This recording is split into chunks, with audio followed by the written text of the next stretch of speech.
Gusto mo na ba magkaroon ng jowa pero hanggang ngayon wala pa rin nagkakagusto sa'yo dahil malaki yung tiyan mo, medyo mataba ka, medyo chubby ka? Syempre, etong workout ang para sa'yo para lumiit ang yung tiyan at magkagusto na sa'yo yung matagal mo nang gustong babae o kaya naman yung gusto mong lalaki. So, etong first workout natin ang tawag ko dito ay ab roller. Okay? Ab roller. Sobrang ganda nitong workout na to kasi ang target area nito sa lahat ng ating core. Okay? Buong ating tiyan to, sa likod, sa harap ng ating core. Okay? Papalakasin niya ang core mo at lalabas na ang iyong mga abs dahil sa workout na to. Okay? After nun, 10 reps lang yon kasi medyo mahirap yon, 10 ulit lang yon. Tapos, next natin, ang tinatawag na alternate sit-ups to eh. Basta sit-ups to guys, gayahin nyo na lang, pasensya na hindi ko kasi masyado kabisado yung mga gantong workout, pero talagang effective to. Kung makikita nyo naman talaga, talagang yung mukha ko dito, kahit nahihirapan ako, pinipilit ko talagang i-stable yung mukha ko, pero medyo ayan, sumasakit na talaga siya.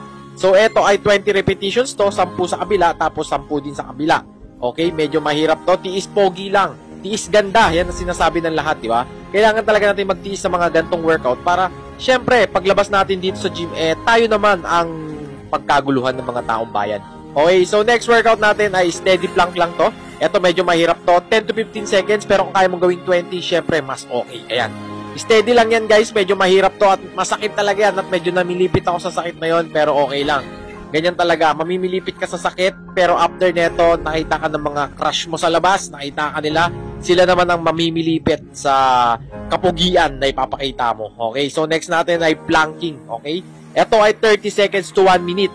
4 na ulit lahat tong workout na ipapakita ko, pero make sure na nag-warm up kayo bago nyo gawin to. So next natin ay mountain climbers. Ito ay effective na effective to. Kung makikita nyo dito yung aking bilbil sa tiyan ay medyo lumalawlaw at mababurn talaga. Okay, pag lumawlaw yan, ibig sabihin talagang tumatama sa target area. Okay, so yan, mabilis-bilis lang tayo. At syempre, mag-flex muna tayo dyan. Pakita muna natin kung sino tayo talaga. Kung si Haring bang isang pinakamalupit sa buong Pilipinas. Pero next workout na tayo guys. Ito ang tinatawag na side. Yan, sa love handles to guys. Kung makikita nyo dito, ayun o, naiipit yung mga taba ko sa gilid sa may love handles ko. Naiipit yan. 10 ulit yan, pero kung kaya mong gawin 15, syempre, mas okay. Okay? So ayan, next round sa kabilang paa. Make sure na may balance din kayo ha. Kasi mahirap to kapag hindi ka nakabalance. Pwede kang matumba dito at ma-injury ka pa nga kung sakali. Ayan o.